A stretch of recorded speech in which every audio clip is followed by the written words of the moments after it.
Well, good evening, Keep Pounding Nation. Welcome to another Carolina Panthers Talk video brought to you by Blitzball Champ Gaming here on the U to the Tube. I'm your host, Blitzball Champ, Jason Ingram. Um, Wanted to get on here and just talk about a couple of quick things. Um, so Carolina made another signing that I wanted to talk about, and just also give just a little bit of quick insight about the upcoming draft, and also one of the mock drafts I wanted to look at that was on ESPN.com, and just kind of give my thoughts. Anyway, so Raheem Blackshear. Raheem Blackshear is coming back to the Carolina Panthers. He has signed a 1-year deal. So, which means depth not only in the return game but also in the running back game, which honestly, it's a smart move, especially being that, we got Chuba Hubbard, we got Rico Dowdle, and now we got Raheem Blackshear, who's back. And like I said, it's good insurance, especially with the Rico Dowdle sighting, while Jonathan Brooks heals up, which it's been said that it's probably going to take this whole season before he can even attempt to make a comeback. So it's unfortunate, but they got to do what they got to do. But Raheem Blackshear is a reliable return option. So 1-year deal. Let's see. In 3 seasons, he's carried the ball, had 52 carries, 203 yards, and 3 touchdowns. But, he's mainly been the return guy, special teams. He his 791 kick return yards were the second most in the league last year, and he averaged 8.5 yards per punt return as well. So, solid work in the return game overall. So, hey, not bad there. But yeah, definitely the signing makes sense, especially in the backfield depth as well as special teams. We got our returner here. So, you know what? I like the move. I like Raheem Blackshear. And just not surprised. Not surprised at all. Another thing I wanted to mention. So, I was really hopeful that the organization would try to get a number 1 wide receiver. I really, really, really was hoping for that. But doesn't look like that's going to happen, because it sounds like the coaching staff and such are confident that Xavier Legette can be their number 1 wide receiver. It is what it is. I'm still kind of hesitant about that, because I really feel like giving Bryce Young, a number 1, and just, as much help weapon-wise as possible on the offensive side, I think would really work wonders. He had a strong, second half of the season, especially when he came back and got his starting job back. Had a very strong showing to finish off the season. I just think they have to, load him up with weapons. And, they did that with the offensive line. They got him some good protection. And, Dan Morgan, has done a good job in keeping that line together. So that's a big plus. So hopefully the weapons work out. I just really would have liked to have seen them get a true wide receiver 1. But if they are confident that Xavier Legette can be that, then you know what? So be it. So be it. it's at least good to see that Xavier Legette has taken accountability for his mistakes, the drops, and vows to fix those. And I say, you know what? I can appreciate that. I can appreciate somebody taking accountability for their drops, mistakes, and whatnot. You know what? Give him a chance to redeem himself. Let him bounce back. Give him the opportunity to bounce back. You know? He didn't make any excuses. You know, say what you want about him, but he didn't make any excuses. And he took accountability. So you know what? Give the guy an opportunity to bounce back. If it's one thing that I can always appreciate is a good redemption story. Just saying. And if they're confident that Xavier Legette can be that wide receiver one and be molded into that, you know what? Give him a shot. Give him a shot. Let's see how it goes. Let's see how it goes. But we'll see what happens. I mean, like I said, you know, the wide receiver core on the team, you know, isn't ginormously special. But you know what? At the end of the day, as long as they make plays, that's really what matters the most. It's just that they make plays. So, we'll see what happens. There's a lot of faith in investing in Xavier Legette. Bringing back Adam Thielen was nice. Bringing back David Moore. There's a lot of investing in Jalen Coker. And then the tight ends, Jatavion Sanders, Tommy Tremble. You know, if they work out great and can really be molded into, you know, great offensive weapons, then you know what? So be it. So be it. So, we'll see. We'll see what happens. Anyway, there was a mock draft on ESPN.com that I was looking at from Field Yates. The most recent one from April 2nd for rounds 1 and 2 that I thought were pretty interesting. So, assuming Carolina stays at the number 8 pick in the first round, he has Carolina selecting Jalen Walker, the linebacker edge rusher from Georgia. And it says here, and I quote, "The Panthers have made a series of edge rusher investments over the past 2 years, but none has massively moved the needle. The Panthers, who allowed the most yards per play, which was 6.0, and tied for the third fewest sacks, 32, last season, could truly address their need in the top 10, though. Walker had 6.5 sacks in 2024, even though he spent a lot of his time patrolling the middle of the field at off-ball linebacker. Carolina could deploy Walker in a hybrid role since it needs a boost at both linebacker and edge rusher." To be honest, it makes sense. It makes sense that could potentially be the target for Carolina. And, you know, many can argue that with the moves that they've made so far in free agency and such this offseason, that they could have put themselves in the position for the first round to draft best player available. I think that's a possibility. And they might even trade back.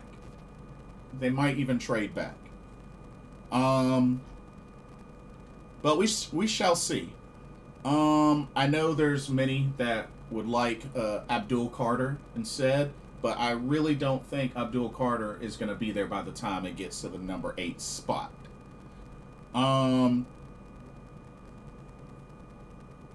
Mason Graham is a maybe as well, but I don't think Abdul Carter will be at number 8. Mason Graham, possibly, but I doubt it. I highly, highly doubt it. But we'll see what happens. He has Tennessee, because Tennessee has the number 1 pick. They have them going Cam Ward, quarterback Cam Ward at number 1, and He actually has the Giants going Shador Sanders at number 3. So, two quarterbacks getting pulled off in the top 5. We shall see. I mean, those are two teams that definitely could use a boost at quarterback for sure. You know what I mean? So that's not exactly shocking. Definitely not shocking. But I mean, for the Giants, it kind of makes sense, being that they want to get a young quarterback to mold. Because I mean, I know they did sign Jameis Winston and also Russell Wilson, but Jameis is 31. Russell's in late 30s, I believe 36 or 37. So, I mean, unless they seriously have faith in investing in Tommy DeVito, but I doubt it. But anyway, I'm getting a little off track here. And interesting enough, for the second round, so second round, Carolina would have the 57th pick in the second round.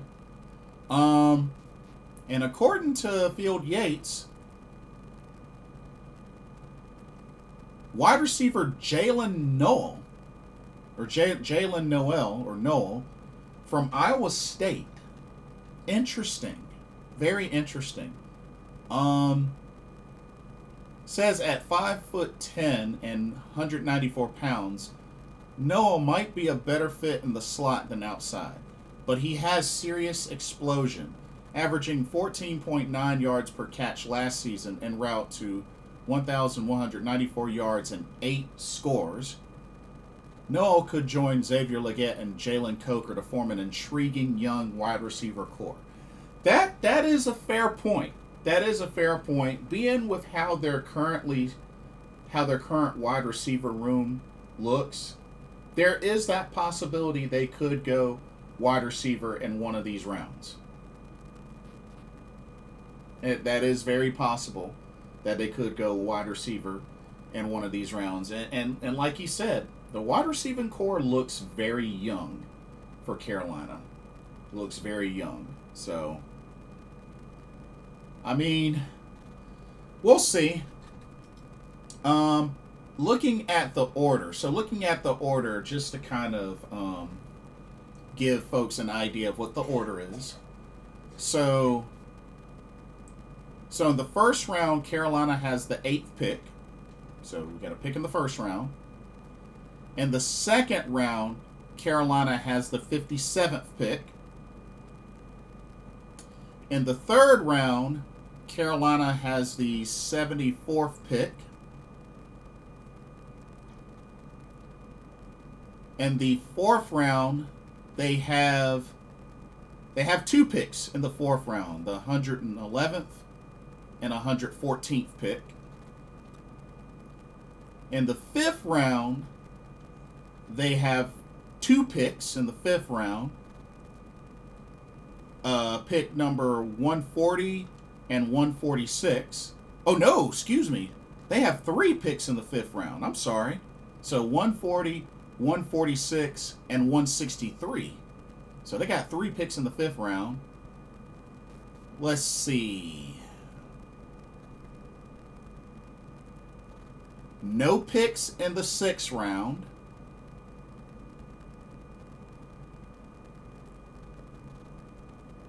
And one pick in the 7th round, pick number 230. So Carolina has 9 picks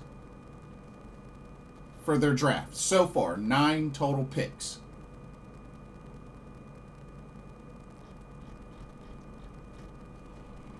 We'll see how this goes. We'll see how this goes. This ought to be really interesting.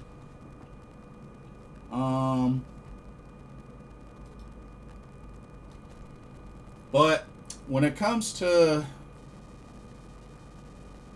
when it comes to the different positions and whatnot, I definitely do believe that at least Shador Sanders and Cam Ward will get picked in the first round for sure. I don't know if they'll be like first pick, but they'll be picked in the first round for sure.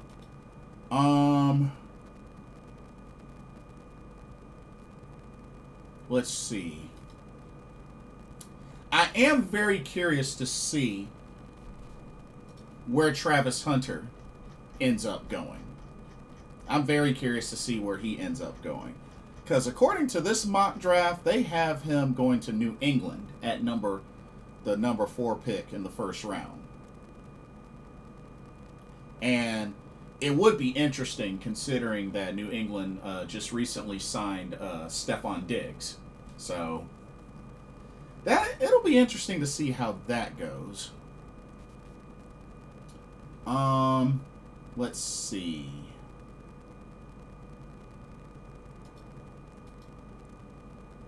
I think I don't know if Carolina would go tight end in the draft. Maybe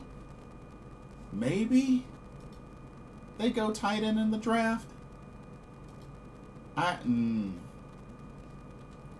So according to ESPN, Carolina's needs are edge, safety, cornerback, wide receiver, defensive tackle.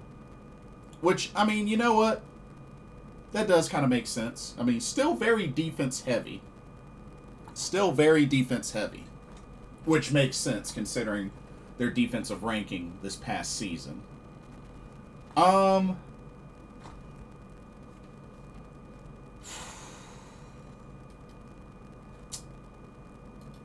mean, if they really want to go edge, I mean, shoot. Like I said, Abdul Carter would be nice, but I highly doubt he will fall that low. I highly doubt it.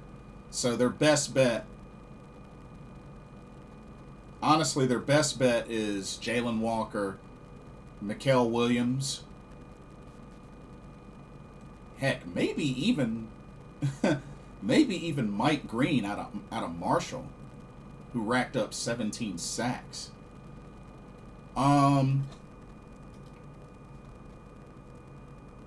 As far as safety, I mean, Xavier Watts out of Notre Dame definitely stands out. I don't know how they feel about Nick Emawari from South Carolina, which I think they visited him. I could be wrong. And I mean, I know they mentioned cornerback, but like, I mean, I know we signed on J.C. Horn. He got extended.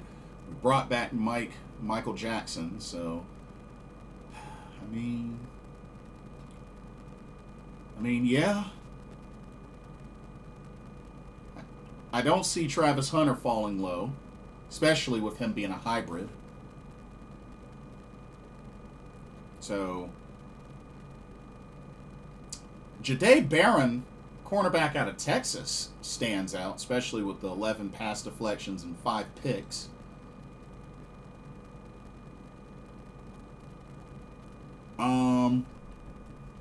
Let's see. Defensive tackle. I mean, shoot. Mason Graham. I mean, he's really the one that stands out the most. Although Derek Harmon out of Oregon is another one. But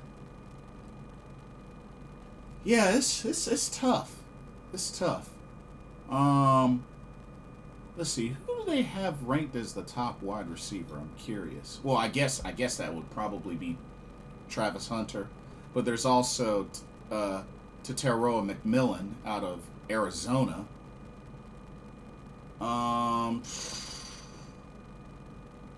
And Field Yates did have Jalen Noel out of Iowa State, and yeah, those are great numbers.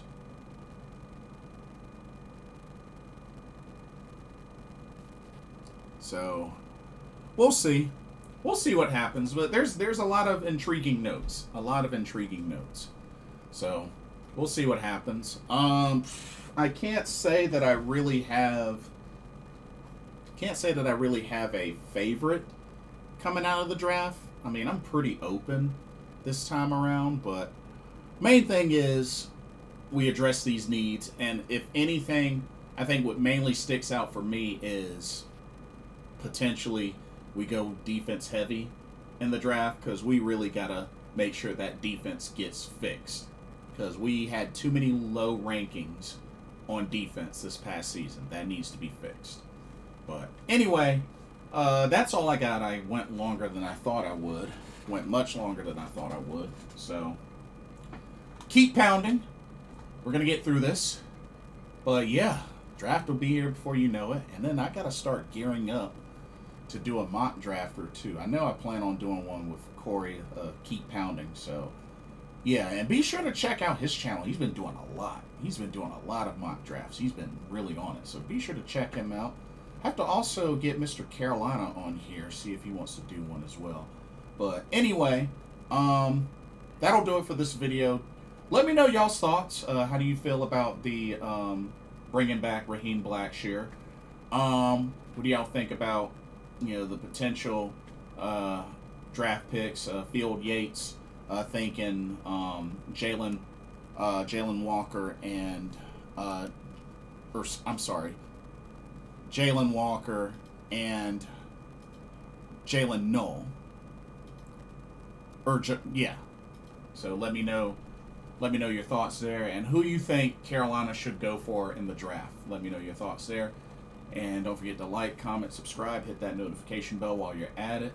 Keep pounding. Thank y'all so much for watching. Hope y'all enjoyed the video. For another Carolina Panthers talk, brought to you by Blitzball Champ Gaming here on the U to the 2. My name is Blitzball Champ Jason Ingram. Everybody have a blessed weekend, and I will see y'all in the next video and our live stream. Laters.